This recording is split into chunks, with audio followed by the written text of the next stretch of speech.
News, सच जरूरी है। नमस्कार दर्शकों, मैं हूं मीनल और आप देख रहे हैं एमएनएस न्यूज टीवी। स्वागत है आपका देश प्रदेश की खबरों में। तो चलिए डालते हैं आज की बड़ी हेडलाइंस पर एक नजर। राम मंदिर परिसर में 14 देवालयों पर 5 जून को होगी प्राण प्रतिष्ठा। 101 आचार्य कराएंगे ये अनुष्ठान। छत्तीसगढ़ में बड़ा सड़क हादसा, ट्रक और ट्रेलर की टक्कर में 13 लोगों की मौत, 12 घायल।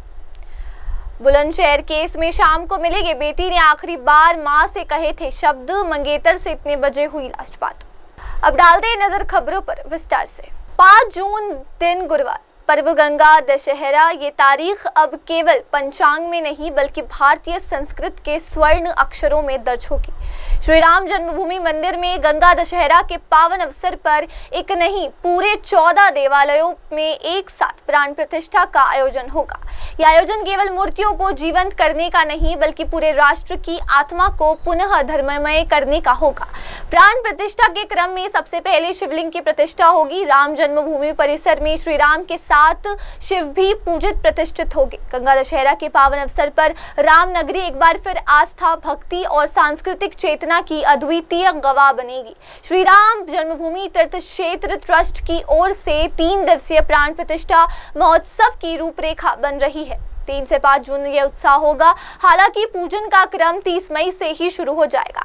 काशी व अयोध्या के 101 आचार्य प्राण प्रतिष्ठा कराएंगे। 30 मई को ही पारकोटा के शिव मंदिर में शिवलिंग की प्राण प्रतिष्ठा की जाएगी। शिवलिंग की प्राण प्रतिष्ठा के लिए शिववास जरूरी होता है। 30 मई को शिववास रहेगा, जिसके चलते इसी दिन शिवलिंग की प्राण प्रतिष्ठा कर ली जाएगी। इस बार 13 विग्रहों की प्राण प्रतिष्ठा गंगा दशहरा पर होगी। श्री राम जन्मभूमि मंदिर में गंगा दशहरा के पावन अवसर पर एक नहीं पूरे 14 देवालयों में एक साथ प्राण प्रतिष्ठा का आयोजन होगा। यह आयोजन केवल मूर्तियों को जीवंत करने का नहीं बल्कि पूरे राष्ट्र की आत्मा को पुनः धर्ममय करने का होगा। प्राण प्रतिष्ठा के क्रम में सबसे पहले शिवलिंग की प्रतिष्ठा होगी। राम जन्मभूमि परिसर में श्री राम के साथ शिव भी पूजित प्रतिष्ठित होंगे। गंगा दशहरा के पावन अवसर पर राम नगरी एक बार फिर आस्था, भक्ति और सांस्कृतिक चेतना की अद्वितीय गवाह बनेगी। श्री राम जन्मभूमि तीर्थ क्षेत्र ट्रस्ट की ओर से 3 दिवसीय प्राण प्रतिष्ठा महोत्सव की रूपरेखा बन रही है। 3 से 5 जून ये उत्साह होगा। हालांकि पूजन का क्रम 30 मई से ही शुरू हो जाएगा। काशी व अयोध्या के 101 आचार्य प्राण प्रतिष्ठा कराएंगे। 30 मई को ही पारकोटा के शिव मंदिर में शिवलिंग की प्राण प्रतिष्ठा की जाएगी। शिवलिंग की प्राण प्रतिष्ठा के लिए शिववास जरूरी होता है। 30 मई को शिववास रहेगा, जिसके चलते इसी दिन शिवलिंग की प्राण प्रतिष्ठा कर ली जाएगी। इस बार 13 विग्रहों की प्राण प्रतिष्ठा गंगा दशहरा पर होगी। श्री राम जन्मभूमि मंदिर में गंगा दशहरा के पावन अवसर पर एक नहीं पूरे 14 देवालयों में एक साथ प्राण प्रतिष्ठा का आयोजन होगा। यह आयोजन केवल मूर्तियों को जीवंत करने का नहीं बल्कि पूरे राष्ट्र की आत्मा को पुनः धर्ममय करने का होगा। प्राण प्रतिष्ठा के क्रम में सबसे पहले शिवलिंग की प्रतिष्ठा होगी। राम जन्मभूमि परिसर में श्री राम के साथ शिव भी पूजित प्रतिष्ठित होंगे। गंगा दशहरा के पावन अवसर पर राम नगरी एक बार फिर आस्था, भक्ति और सांस्कृतिक चेतना की अद्वितीय गवाह बनेगी। श्री राम जन्मभूमि तीर्थ क्षेत्र ट्रस्ट की ओर से 3 दिवसीय प्राण प्रतिष्ठा महोत्सव की रूपरेखा बन रही है। 3 से 5 जून ये उत्साह होगा। हालांकि पूजन का क्रम 30 मई से ही शुरू हो जाएगा। काशी व अयोध्या के 101 आचार्य प्राण प्रतिष्ठा कराएंगे। 30 मई को ही पारकोटा के शिव मंदिर में शिवलिंग की प्राण प्रतिष्ठा की जाएगी। शिवलिंग की प्राण प्रतिष्ठा के लिए शिववास जरूरी होता है। 30 मई को शिववास रहेगा, जिसके चलते इसी दिन शिवलिंग की प्राण प्रतिष्ठा कर ली जाएगी। इस बार 13 विग्रहों की प्राण प्रतिष्ठा गंगा दशहरा पर होगी। राजधानी रायपुर के विधानसभा थाना क्षेत्र में रविवार देर रात एक भीषण सड़क हादसा हो गया। हादसे में 13 लोगों की दर्दनाक मौत हो गई। ये हादसा खरोरा बलौदा बाजार रोड पर उस समय हुआ जब माजदा वाहन में सवार होकर लोग बच्चों के जन्मोत्सव कार्यक्रम से लौट रहे थे। प्राप्त जानकारी के अनुसार माजदा वाहन जैसे ही खरोरा क्षेत्र में पहुंचा तभी विपरीत दिशा से आ रहे एक तेज रफ्तार ट्रेलर ट्रक ने उसे जोरदार टक्कर मार दी। टक्कर इतनी भीषण थी कि मौके पर ही 13 लोगों की मौत हो गई। मृतकों में 9 महिलाएं, 2 बच्चियां, 1 बच्चा और 6 महीने की एक शिशु शामिल है। हादसे में कई अन्य लोग गंभीर रूप से घायल हो गए हैं, जिन्हें तुरंत खरोरा सामुदायिक स्वास्थ्य केंद्र और मेडिकल कॉलेज रायपुर में इलाज के लिए भर्ती कराया गया है। स्थानीय प्रशासन और पुलिस मौके पर पहुंचकर राहत एवं बचाव कार्य में जुट गई है। घटना की खबर मिलते ही पूरे क्षेत्र में शोक की लहर फैल गई है। पुलिस ने ट्रक चालक के खिलाफ मामला दर्ज कर जांच शुरू कर दी है। यह हादसा सड़क सुरक्षा और भारी वाहनों की लापरवाही पर एक बड़ा सवाल खड़ा करता है। रायपुर एसपी लाल उमेद सिंह ने बताया कि ये लोग शादी के बाद होने वाले कार्यक्रम में शामिल होकर लौट रहे थे। कई अन्य घायल हो गए जिन्हें इलाज के लिए अस्पताल ले जाया गया है। सिंह ने बताया कि हादसा उस समय हुआ जब ट्रक चौथिया छुट्टी से एक कार्यक्रम में शामिल होने के बाद लौट रहा था। इस घटना में कई लोग घायल भी हुए जिन्हें तुरंत रायपुर के डॉक्टर BR अम्बेडकर मेमोरियल अस्पताल ले जाया गया। यह हादसा खरोरा बलौदा बाजार रोड पर उस समय हुआ जब माजदा वाहन में सवार होकर लोग बच्चों के जन्मोत्सव कार्यक्रम से लौट रहे थे। प्राप्त जानकारी के अनुसार माजदा वाहन जैसे ही खरोरा क्षेत्र में पहुंचा तभी विपरीत दिशा से आ रहे एक तेज रफ्तार ट्रेलर ट्रक ने उसे जोरदार टक्कर मार दी। टक्कर इतनी भीषण थी कि मौके पर ही 13 लोगों की मौत हो गई। मृतकों में 9 महिलाएं, 2 बच्चियां, 1 बच्चा और 6 महीने की एक शिशु शामिल है। हादसे में कई अन्य लोग गंभीर रूप से घायल हो गए हैं जिन्हें तुरंत खरोरा सामुदायिक स्वास्थ्य केंद्र और मेडिकल कॉलेज रायपुर में इलाज के लिए भर्ती कराया गया है। स्थानीय प्रशासन और पुलिस मौके पर पहुंचकर राहत एवं बचाव कार्य में जुट गई है। घटना की खबर मिलते ही पूरे क्षेत्र में शोक की लहर फैल गई है। पुलिस ने ट्रक चालक के खिलाफ मामला दर्ज कर जांच शुरू कर दी है। यह हादसा सड़क सुरक्षा और भारी वाहनों की लापरवाही पर एक बड़ा सवाल खड़ा करता है। रायपुर एसपी लाल उमेद सिंह ने बताया कि ये लोग शादी के बाद होने वाले कार्यक्रम में शामिल होकर लौट रहे थे। कई अन्य घायल हो गए जिन्हें इलाज के लिए अस्पताल ले जाया गया है। सिंह ने बताया कि हादसा उस समय हुआ जब ट्रक चौथिया छुट्टी से एक कार्यक्रम में शामिल होने के बाद लौट रहा था। इस घटना में कई लोग घायल भी हुए जिन्हें तुरंत रायपुर के डॉक्टर BR अम्बेडकर मेमोरियल अस्पताल ले जाया गया। यह हादसा खरोरा बलौदा बाजार रोड पर उस समय हुआ जब माजदा वाहन में सवार होकर लोग बच्चों के जन्मोत्सव कार्यक्रम से लौट रहे थे। प्राप्त जानकारी के अनुसार माजदा वाहन जैसे ही खरोरा क्षेत्र में पहुंचा तभी विपरीत दिशा से आ रहे एक तेज रफ्तार ट्रेलर ट्रक ने उसे जोरदार टक्कर मार दी। टक्कर इतनी भीषण थी कि मौके पर ही 13 लोगों की मौत हो गई। मृतकों में 9 महिलाएं, 2 बच्चियां, 1 बच्चा और 6 महीने की एक शिशु शामिल है। हादसे में कई अन्य लोग गंभीर रूप से घायल हो गए हैं जिन्हें तुरंत खरोरा सामुदायिक स्वास्थ्य केंद्र और मेडिकल कॉलेज रायपुर में इलाज के लिए भर्ती कराया गया है। स्थानीय प्रशासन और पुलिस मौके पर पहुंचकर राहत एवं बचाव कार्य में जुट गई है।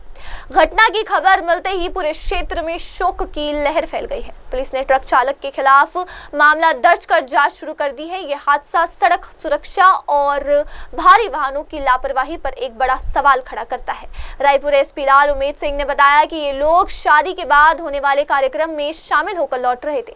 कई अन्य घायल हो गए जिन्हें इलाज के लिए अस्पताल ले जाया गया है। सिंह ने बताया कि हादसा उस समय हुआ जब ट्रक चौथिया छुट्टी से एक कार्यक्रम में शामिल होने के बाद लौट रहा था। इस घटना में कई लोग घायल भी हुए जिन्हें तुरंत रायपुर के डॉक्टर BR अम्बेडकर मेमोरियल अस्पताल ले जाया गया। अब डाल दें नजर अगली खबर पर। बुलंदशहर राजधानी रायपुर के विधानसभा थाना क्षेत्र में रविवार देर रात एक भीषण सड़क हादसा हो गया। हादसे में 13 लोगों की दर्दनाक मौत हो गई। मृतक किशोरी की मंगेतर से शाम 6 बजे बात हुई थी। इसके बाद उसकी बात नहीं हुई। उत्तर प्रदेश में हुए चलती कार में सामूहिक दुष्कर्म और हत्याकांड ने हिलाकर रख दिया है। जांच में नए खुलासे हो रहे हैं। बुलंदशहर जिले की कुर्जा पुलिस पूरे प्रकरण में गहनता से जांच में जुटी हुई है। पुलिस ने नोएडा से लेकर कुर्जा तक जिस रूट पर आरोपियों की कार घूमी वहां लगे CCTV खंगालने शुरू किए। नोएडा में आरोपियों ने जहां से बियर खरीदी वहां की CCTV फुटेज भी पुलिस ने कब्जे में की है। हाईवे पर लगे CCTV भी चेक किए जा रहे हैं। अब नया खुलासा हुआ है कि गौतम बुद्ध नगर की सूरजपुर थाने की पुलिस ने भी लापरवाही की हदें पार कर दी। गुमशुदगी दर्ज कराने के लिए 3 दिन तक मृतक किशोरी के परिजन भटकते रहे। सूरजपुर पुलिस ने मेरठ के जानी थाना इलाके में किशोरी का शव बरामद होने के बाद सक्रियता नहीं दिखाई थी। 3 दिन बाद उसकी मौत की सूचना आई। मृतक किशोरी की मंगेतर से शाम 6 बजे बात हुई थी। इसके बाद उसकी बात नहीं हुई। उत्तर प्रदेश में हुए चलती कार में सामूहिक दुष्कर्म और हत्याकांड ने हिलाकर रख दिया है। जांच में नए खुलासे हो रहे हैं। बुलंदशहर जिले की कुर्जा पुलिस पूरे प्रकरण में गहनता से जांच में जुटी हुई है। पुलिस ने नोएडा से लेकर कुर्जा तक जिस रूट पर आरोपियों की कार घूमी वहां लगे CCTV खंगालने शुरू किए। नोएडा में आरोपियों ने जहां से बियर खरीदी वहां की CCTV फुटेज भी पुलिस ने कब्जे में की है। हाईवे पर लगे सीसीटीवी भी चेक किए जा रहे हैं। अब नया खुलासा हुआ है कि गौतम बुद्ध नगर की सूरजपुर थाने की पुलिस ने भी लापरवाही की हदें पार कर दी। गुमशुदगी दर्ज कराने के लिए 3 दिन तक मृतक किशोरी के परिजन भटकते रहे। सूरजपुर पुलिस ने मेरठ के जानी थाना इलाके में किशोरी का शव बरामद होने के बाद सक्रियता नहीं दिखाई थी। अब आगे बढ़ते हुए देखते हैं अगली खबर। भारत और पाकिस्तान के बीच तनाव के बाद बीते 10 मई को अचानक से संघर्ष विराम की घोषणा हुई। इस घोषणा के मुखरआवाज रहे विदेश सचिव विक्रम मिस्त्री को सोशल मीडिया पर ट्रोल किया जाने लगा, जिसके बाद मिस्त्री ने अपनी एक्स अकाउंट के पोस्ट प्रोटेक्ट कर दिए। सोशल मीडिया पर बढ़ते ट्रोलिंग को देखते हुए अब कई दिग्गज नेता और पूर्व अधिकारी मिस्त्री के समर्थन में सामने आए हैं। समाजवादी पार्टी के अध्यक्ष अखिलेश यादव ने विदेश सचिव विक्रम मिस्त्री के ट्रोलिंग के विरोध में अपने सोशल मीडिया प्लेटफॉर्म एक्स पर एक लंबा पोस्ट किया। उन्होंने कहा कि ऐसे बयानों से उन ईमानदार अधिकारियों को मनोबल टूटता है जो देश के लिए दिन रात मेहनत करते हैं। उन्होंने कहा कि सरकार की नीतियां तय करने की जिम्मेदारी सरकार की होती है, किसी एक अधिकारी की नहीं। कुछ असामाजिक और आपराधिक तत्व खुलेआम अधिकारी और उनके परिवार के खिलाफ अपमानजनक भाषा का इस्तेमाल कर रहे हैं, लेकिन भाजपा सरकार और उसके मंत्री उनकी इज्जत बचाने या ऐसे लोगों पर कार्रवाई की बात नहीं कर रहे। इस घोषणा के मुखरआवाज रहे विदेश सचिव विक्रम मिस्त्री को सोशल मीडिया पर ट्रोल किया जाने लगा, जिसके बाद मिस्त्री ने अपनी एक्स अकाउंट के पोस्ट प्रोटेक्ट कर दिए। सोशल मीडिया पर बढ़ते ट्रोलिंग को देखते हुए अब कई दिग्गज नेता और पूर्व अधिकारी मिस्त्री के समर्थन में सामने आए हैं। समाजवादी पार्टी के अध्यक्ष अखिलेश यादव ने विदेश सचिव विक्रम मिस्त्री के ट्रोलिंग के विरोध में अपने सोशल मीडिया प्लेटफॉर्म एक्स पर एक लंबा पोस्ट किया। उन्होंने कहा कि ऐसे बयानों से उन ईमानदार अधिकारियों को मनोबल टूटता है जो देश के लिए दिन रात मेहनत करते हैं। उन्होंने कहा कि सरकार की नीतियां तय करने की जिम्मेदारी सरकार की होती है, किसी एक अधिकारी की नहीं। कुछ असामाजिक और आपराधिक तत्व खुलेआम अधिकारी और उनके परिवार के खिलाफ अपमानजनक भाषा का इस्तेमाल कर रहे हैं, लेकिन भाजपा सरकार और उसके मंत्री उनकी इज्जत बचाने या ऐसे लोगों पर कार्रवाई की बात नहीं कर रहे। आगे बढ़ते हुए देखते हैं अगली खबर।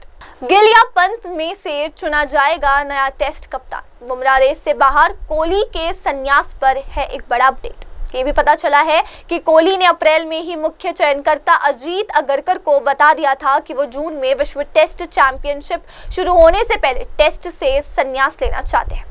रोहित शर्मा के टेस्ट से संन्यास के बाद इस प्रारूप में टीम इंडिया के नए कप्तान को लेकर जद्दोजहद जारी है। भारत को अगले महीने से इंग्लैंड के खिलाफ उसके घर में 5 मैचों की टेस्ट सीरीज खेलनी है। इससे पहले बीसीसीआई की टीम का चयन करना है। हालांकि नया कप्तान कौन बनेगा, इसको लेकर अभी तक कोई पुख्ता जानकारी नहीं है। इस रेस में जसप्रीत बुमराह और शुभमन गिल के रूप में 2 खिलाड़ी थे, लेकिन स्काई स्पोर्ट्स न्यूज की रिपोर्ट के मुताबिक बुमराह ने कथित तौर पर अगले टेस्ट कप्तान बनने की दौड़ से खुद को बाहर कर लिया है। अब ये रेस गिल और ऋषभ पंत के बीच में है। बुमराह को टेस्ट कप्तान की भूमिका के प्रबल दावेदार के रूप में देखा जा रहा था, लेकिन रिपोर्टर्स ने दावा किया कि उन्होंने चयनकर्ताओं को सूचित कर दिया है कि वो वर्कलोड की वजह से 5 मैचों की लंबी टेस्ट सीरीज के सभी मैच खेलने की गारंटी नहीं दे सकते। ऐसे में अब ये बात सामने आ रही है कि चयनकर्ता किसी ऐसे व्यक्ति को प्राथमिकता देंगे जो पूरी सीरीज में लगातार खेल सके। ये भी पता चला है कि कोहली ने अप्रैल में ही मुख्य चयनकर्ता अजीत अगरकर को बता दिया था कि वो जून में विश्व टेस्ट चैंपियनशिप शुरू होने से पहले टेस्ट से संन्यास लेना चाहते हैं। रोहित शर्मा के टेस्ट से संन्यास के बाद इस प्रारूप में टीम इंडिया के नए कप्तान को लेकर जद्दोजहद जारी है। भारत को अगले महीने से इंग्लैंड के खिलाफ उसके घर में 5 मैचों की टेस्ट सीरीज खेलनी है। इससे पहले बीसीसीआई की टीम का चयन करना है। हालांकि नया कप्तान कौन बनेगा, इसको लेकर अभी तक कोई पुख्ता जानकारी नहीं है। इस रेस में जसप्रीत बुमराह और शुभमन गिल के रूप में 2 खिलाड़ी थे, लेकिन स्काई स्पोर्ट्स न्यूज की रिपोर्ट के मुताबिक बुमराह ने कथित तौर पर अगले टेस्ट कप्तान बनने की दौड़ से खुद बाहर कर लिया है। अब ये रेस गिल और ऋषभ पंत के बीच में है। बुमराह को टेस्ट कप्तान की भूमिका के प्रबल दावेदार के रूप में देखा जा रहा था, लेकिन रिपोर्टर्स ने दावा किया कि उन्होंने चयनकर्ताओं को सूचित कर दिया है कि वो वर्कलोड की वजह से 5 मैचों की लंबी टेस्ट सीरीज के सभी मैच खेलने की गारंटी नहीं दे सकते। ऐसे में अब ये बात सामने आ रही है कि चयनकर्ता किसी ऐसे व्यक्ति को प्राथमिकता देंगे जो पूरी सीरीज में लगातार खेल सके। ये भी पता चला है कि कोहली ने अप्रैल में ही मुख्य चयनकर्ता अजीत अगरकर को बता दिया था कि वो जून में विश्व टेस्ट चैंपियनशिप शुरू होने से पहले टेस्ट से संन्यास लेना चाहते हैं। रोहित शर्मा के टेस्ट से संन्यास के बाद इस प्रारूप में टीम इंडिया के नए कप्तान को लेकर जद्दोजहद जारी है। भारत को अगले महीने से इंग्लैंड के खिलाफ उसके घर में 5 मैचों की टेस्ट सीरीज खेलनी है।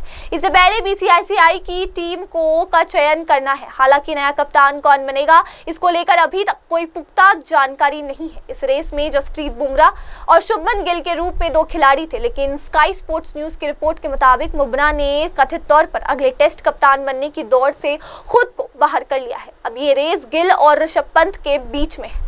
बुमराह को टेस्ट कप्तान की भूमिका के प्रबल दावेदार के रूप में देखा जा रहा था, लेकिन रिपोर्टर्स ने दावा किया कि उन्होंने चयनकर्ताओं को सूचित कर दिया है कि वो वर्कलोड की वजह से 5 मैचों की लंबी टेस्ट सीरीज के सभी मैच खेलने की गारंटी नहीं दे सकते। ऐसे में अब ये बात सामने आ रही है कि चयनकर्ता किसी ऐसे व्यक्ति को प्राथमिकता देंगे जो पूरी सीरीज में लगातार खेल सके। आगे बढ़ते हुए देखते अगली खबर। पहलगाम आतंकी हमले के बाद जिस तरह से भारत ने पाकिस्तान और उसके कब्जे वाले कश्मीर में आतंकी ठिकानों को नष्ट किया और पाकिस्तान के साथ तनाव बढ़ा और फिर संघर्ष विराम लगा, कर्नल उरविंदर सिंह ने बताया कि भारत की रक्षा प्रणाली अब बहुत मजबूत है। उसने पाकिस्तान को पीछे हटने पर मजबूर कर दिया है, लेकिन पाकिस्तान पर विश्वास नहीं किया जा सकता। पाकिस्तान ने हमेशा हमें धोखा दिया, इस कारण भारतीय वायुसेना अभी भी अलर्ट है और उसने कहा है कि ऑपरेशन अभी जारी है। कर्नल उरविंदर ने कहा कि वैसे तो ऑपरेशन सिंदूर से हमें कई हीरो मिले हैं, लेकिन इनमें से एक S-400 मिसाइल सिस्टम है। इसने पाकिस्तान के नापाक इरादों पर पानी फेर दिया, पाकिस्तान के ड्रोन व मिसाइल हमले को फेल कर दिया। साथ ही भारत ने लाहौर में पाकिस्तान का एयर डिफेंस सिस्टम पूरी तरह ध्वस्त कर दिया है। यही वजह है कि पाक अभी डरा हुआ है और अब जंग के हालात झेलने लायक नहीं। उन्होंने कहा कि भारत का एयर डिफेंस सिस्टम इतना मजबूत है कि उसने पाकिस्तान के अहम ठिकानों को ध्वस्त कर दिया, लेकिन उसे पता तक नहीं चला। भारत ने जो मैसेज दिया है उससे साफ है कि अगर आगे आतंकी हमले करने का प्रयास किया गया तो उसका मुंह तोड़ जवाब दिया जाएगा। ये पूरा युद्ध अभी तक एक एयर डिफेंस सिस्टम का ही चल रहा था। नई तकनीक के साथ भारत का सिस्टम मजबूत हुआ। पाक रोजाना 200 से 300 ड्रोन के साथ हमला कर रहा था। उन सभी ड्रोन को भारत सेना ने गिरा दिया। साथ ही पाक की मिसाइलें भी उसके काम नहीं आई, क्योंकि उनको भी सेना ने हवा में नष्ट कर दिया। अब आगे बढ़ते और देखते अगली खबर। भारत पाकिस्तान के बीच जारी स्थिति और पहलगाम हमले के बाद पैदा हुए तनाव पर शनिवार देर रात महानायक अमिताभ बच्चन ने पहली बार प्रतिक्रिया दी थी। इससे पहले उनकी चुप्पी पर हर कोई सवाल उठाता रहा। अब जब भारत पाकिस्तान के बीच युद्ध विराम हो गया और तनाव कम हो रहा है, तब बीती रात बिग बी ने अपने एक्स पर एक बार फिर मौजूदा परिस्थिति पर एक ट्वीट किया। अपने इस ट्वीट में बिग बी ने रामचरितमानस का भी जिक्र किया। काफी आलोचनाओं के बाद बिग बी अब भारत पाकिस्तान के बीच पैदा हुई परिस्थितियों पर एक्टिव नजर आ रहे हैं। युद्ध विराम के बाद उन्होंने बीती देर रात एक एक्स पर एक और पोस्ट किया। अपने इस पोस्ट में बिग बी ने तुलसीदास जी की रामचरितमानस की एक पंक्ति का जिक्र करते हुए लिखा, सुर समर करनिन करिही कहीं न जनवाही आप। पंक्ति का अर्थ बताते हुए उन्होंने लिखा, पंक्ति का अर्थ है शूरवीर अपने पराक्रम को युद्ध में करके दिखाते हैं, वे अपनी वीरता का प्रदर्शन करने के लिए बातें नहीं बनाते। ये पंक्ति तुलसीदास जी की रामचरितमानस के लक्ष्मण परशुराम संवाद से ही ली गई। ये शूरवीर अपनी वीरता को युद्ध में करके दिखाते हैं, अपने मुंह से अपनी प्रशंसा नहीं करते। कायर लोग ही युद्ध में शत्रु को सामने देखकर अपनी वीरता की डिंग। इससे पहले उनकी चुप्पी पर हर कोई सवाल उठाता रहा। अब जब भारत पाकिस्तान के बीच युद्ध विराम हो गया और तनाव कम हो रहा है, तब बीती रात बिग बी ने अपने एक्स पर एक बार फिर मौजूदा परिस्थिति पर एक ट्वीट किया। अपने इस ट्वीट में बिग बी ने रामचरितमानस का भी जिक्र किया। काफी आलोचनाओं के बाद बिग बी अब भारत पाकिस्तान के बीच पैदा हुई परिस्थितियों पर एक्टिव नजर आ रहे हैं। युद्ध विराम के बाद उन्होंने बीती देर रात एक एक्स पर एक और पोस्ट किया। अपने इस पोस्ट में बिग बी ने तुलसीदास जी की रामचरितमानस की एक पंक्ति का जिक्र करते हुए लिखा, सुर समर करनिन करिही कहीं न जनवाही आप। पंक्ति का अर्थ बताते हुए उन्होंने लिखा, पंक्ति का अर्थ है शूरवीर अपने पराक्रम को युद्ध में करके दिखाते हैं, वे अपनी वीरता का प्रदर्शन करने के लिए बातें नहीं बनाते। ये पंक्ति तुलसीदास जी की रामचरितमानस के लक्ष्मण परशुराम संवाद से ही ली गई। ये शूरवीर अपनी वीरता को युद्ध में करके दिखाते हैं, अपने मुंह से अपनी प्रशंसा नहीं करते। कायर लोग ही युद्ध में शत्रु को सामने देखकर अपनी वीरता की डिंगे हाँकते हैं। इससे पहले उनकी चुप्पी पर हर कोई सवाल उठाता रहा। अब जब भारत पाकिस्तान के बीच युद्ध विराम हो गया और तनाव कम हो रहा है, तब बीती रात बिग बी ने अपने एक्स पर एक बार फिर मौजूदा परिस्थिति पर एक ट्वीट किया।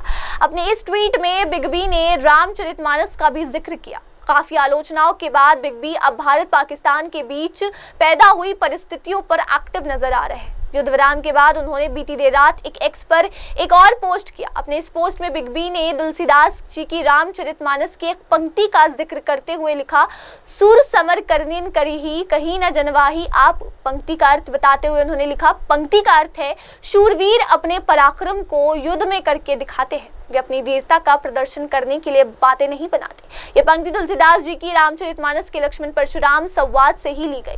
ये शूरवीर अपनी वीरता को युद्ध में करके दिखाते हैं, अपने मुंह से अपनी प्रशंसा नहीं करते। कायर लोग ही युद्ध में शत्रु को सामने देखकर अपनी वीरता की डिंगे हाँकते हैं। फिलहाल वक्त हो गया है ब्रेक का। ब्रेक के बाद लौटेंगे और जानेंगे देश विदेश की तमाम खबरें। आगे की खबरों के लिए आप बने रहे मेरी सहयोगी श्रद्धा तिवारी के साथ। तब तक के लिए आप देखते रहिए एमएनएस न्यूज़ टीवी। नमस्कार।